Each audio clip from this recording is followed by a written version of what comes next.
Ob materinskem dnevu, prazniku vseh mamic, se spomnimo, kako pomembno je ceniti trud in nesebično ljubezen naših mam.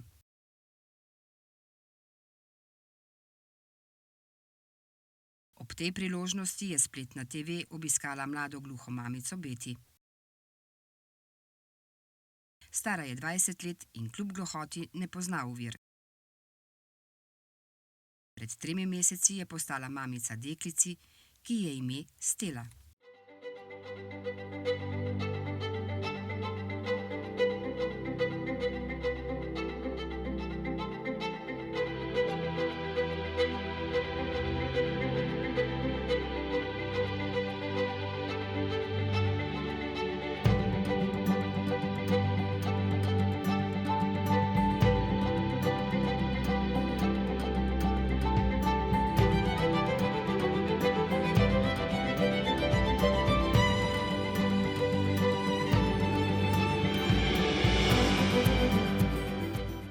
Beti in 22-letni David sta se spoznala na Madžarskem, kjer je potekal turnir v odbojki za gluhe.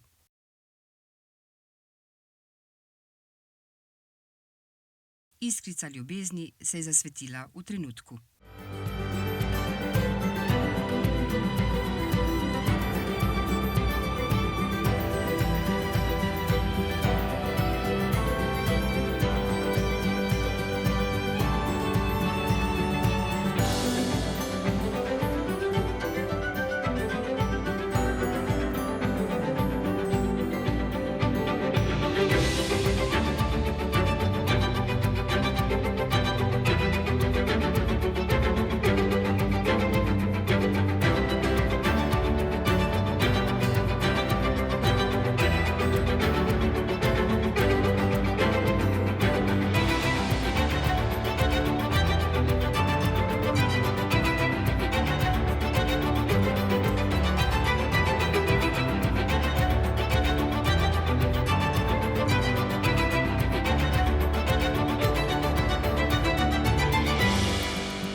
Beti obiskuje srednjo šolo, David pa hodi v službo v Kranj in sta lahko zgled, kako se lahko mladi starši trudijo in rastejo skupaj z otrokom, kljub vsem izzivom, ki jih prinaša mladost in gluhota.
David je nad svojo izbranko navdušen, saj sta njena predanost in skrbnost do hčerkice neizmerni.